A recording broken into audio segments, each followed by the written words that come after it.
그들의 표적이 된 민감하고 감수성이 있는 사람들을 착취하면서 계속 채워나가는데도 불구하고 또 다른 희생자를 찾는 이유는 무엇일까요? 이전 영상에서 나르시스트가 자기중심적으로 행동을 하며 다른 사람을 착취하게 되는 이유에 대해서 설명을 했습니다. 요약하면 나르시스트는 자기 가치감이 손상되어 있어서 이를 보완하기 위해서 과대자기와 그리고 자기중심성, 그리고 불안정한 정서를 보인다고 말씀드렸는데요. 이런 특성으로 인해서 나르시스트 주변에 있는 사람들은 쉽게 피로해지고 그리고 착취당해서 소진되어 갑니다. 그런데 나르시스트 입장에서 보면 자기에게만 집중하고 그리고 나를 부풀리고 그리고 자기를 채우려고 하는 것은 손상되고 결핍된 자기 가치감을 회복하려는 필사적인 노력을 하는 것입니다. 그들의 표적이 된 민감하고 감수성이 있는 사람들을 착취하면서 계속 채워나가는데도 불구하고 또 다른 희생자를 찾는 이유는 무엇일까요? 그 이유를 알기 위해서는 자기 가치감이란 무엇인지에 대해서 곰곰이 생각해 볼 필요가 있습니다. 나에 대한 가치는 어떻게 결정이 되는 것일까요? 성적을 잘 받고 대기업에 취업해서 돈을 잘 벌고 그리고 주변 사람들을 잘 챙겨서 인정을 받으면 높은 가치를 가진 사람일까요? 분명 이 사람은 능력이 출중하고 훌륭한 사람입니다. 그런데 만약 이 훌륭한 사람이 불행한 사고로 인해서 신체적인 능력을 잃어버리고 그리고 주변의 도움을 받아야 하고 그리고 불황의 그늘 속에서 실직으로 경쟁력을 상실했다면 그 사람의 가치는 사라지는 것일까요? 누군가는 그 사람의 현재 고통에 공감하면서 함께 아파하고 그 사람의 필요가 무엇인지 떠올릴 수도 있습니다. 그런데 또 다른 누군가는 능력을 상실한 그 사람은 더 이상 가치가 없다고 생각할 수도 있습니다. 후자의 사람은 인간의 가치와 그 사람의 능력을 구분하지 않는다고 볼 수가 있는데요. 이러한 시각이 어렴풋이 담겨 있는 익숙한 단어들이 있습니다. 그것은 잉여인간, 기생충과 같은 단어로 무능력하고 의존적인 삶을 살아가는 사람을 낮춰 부르는 말입니다.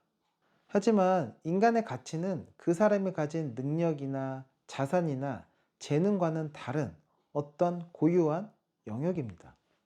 이 관점에서 보면 나르시시스트는 기본적으로 인간의 가치와 그리고 그 사람이 가진 능력, 재능과 같은 효용성을 구분하지 못하는 상태라는 것을 알 수가 있습니다.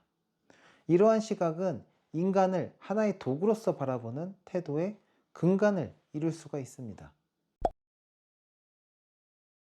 그들은 능력과 가치를 구분하지 않기 때문에 능력을 상실했으면 그 사람은 언제든지 버릴 수 있는 하나의 가치 없는 존재라고 생각할 수 있는 것입니다. 그리고 그 반대로 그 사람이 능력이 뛰어나고 재능이 출중한 사람들은 그 사람들로부터 과잉된 가치를 부여하기 때문에 이상화돼서 추앙의 대상이 되는 것입니다. 자신 또한 그 기준에서 자유로울 수 없기 때문에 무한한 성공, 그리고 권력, 탁월함, 아름다움에 집착하고 만약 이것이 불가능하면 내가 할 수 없는 것이라면 자신을 왜곡해서 특별한 존재로 끌어올려서 만회하려고 합니다. 이것이 그들의 특권의식의 토대가 되는 것입니다. 그렇다면 그들은 어떻게 인간의 가치와 외연적인 속성을 구분하지 않게 되는 것일까요?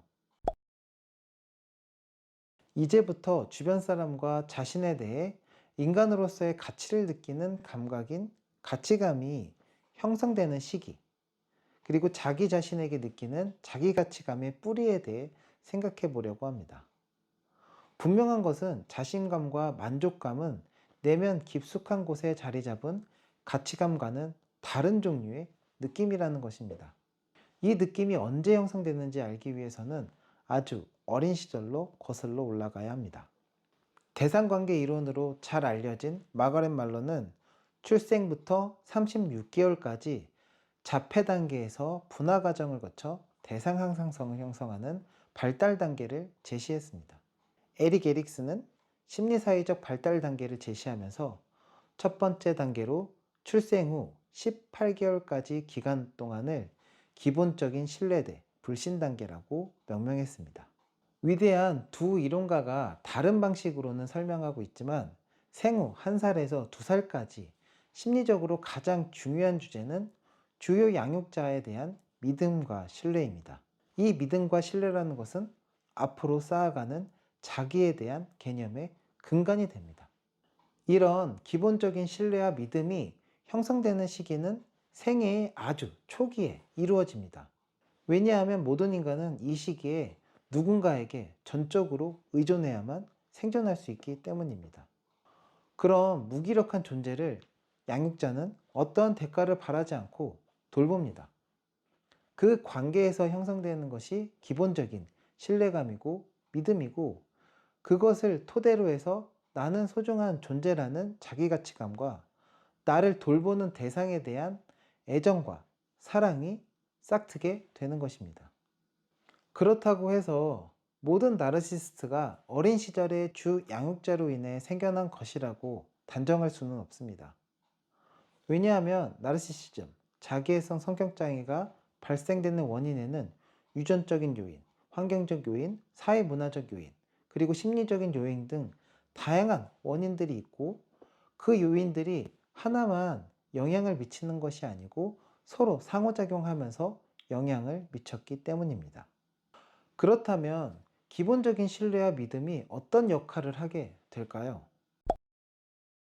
세상에 대한 믿음과 신뢰가 있는 사람들은 지금 당장의 보상이 없더라도 미래의 약속을 기대할 수 있기 때문에 오늘 온전히 최선을 다할 수 있습니다.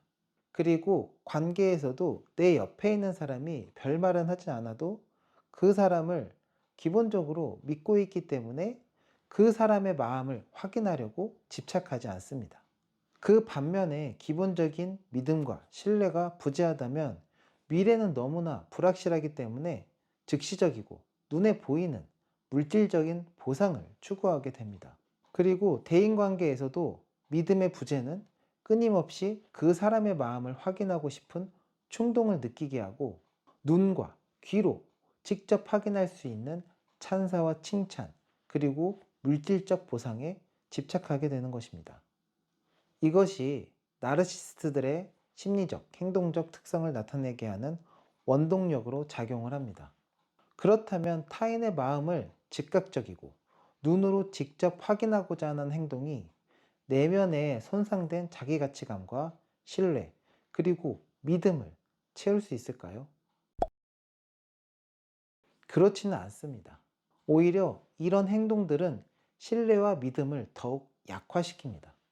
왜냐하면 기본적인 신뢰와 믿음은 어떠한 물질적인 기반을 두고 있는 것이 아니어서 표현할 수도 없고, 그리고 넣어줄 수도 없는 것이기 때문입니다. 나르시시스트가 눈으로 직접 확인하고 채우려고 하는 행동들은 오히려 더 불신감에 빠져들게 합니다. 그 믿음은 내 안에 있는 것인데 외부에서 찾으려고 한다면 실패할 것입니다.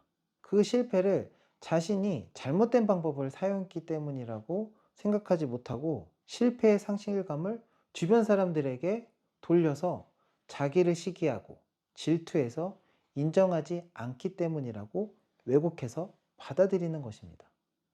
그리고 나르시스트는 관계를 오래 유지하지 못합니다. 예를 들어 나르시스트가 한 사람에게 집착해서 그 사람으로부터 인정과 찬사를 받기를 요구합니다. 감수성이 풍부하고 공감적인 상대방은 관계의 초기에는 그 바램에 이끌려 그 기대를 충족시키기 위해서 노력할 수도 있습니다. 하지만 그 관계는 일방적으로 한 사람이 다른 사람을 착취하는 관계이기 때문에 지속되지 못하고 결국에는 채워주던 사람이 소진되어서 관계에서 멀어지게 됩니다. 그런데 자신이 받기만 하던 관계에 익숙해져 있던 나르시스트는 배신감을 느끼고 상대방에게 원망감을 쏟아냅니다. 이런 원망감까지 받아내야 하는 사람이 피해자이지만 현실을 왜곡해서 받아들이고 있는 나르시스트 입장에서는 자신이 버림받은 것으로 받아들입니다. 그래서 신뢰와 믿음, 그리고 자기 가치감에 대해 다시 상처를 받게 되는 것입니다. 그러면 더욱더 커진 손상을 만회하기 위해 자기를 더욱 부풀리는 악순환에 빠지게 되는 것입니다. 이렇게 그들은 변화하지 않고 오히려 자기애적인 성격을 강화하게 됩니다. 마음 건강에 대해서 더 알고 싶다면 좋아요와 구독, 알림 설정 부탁드립니다. 감사합니다.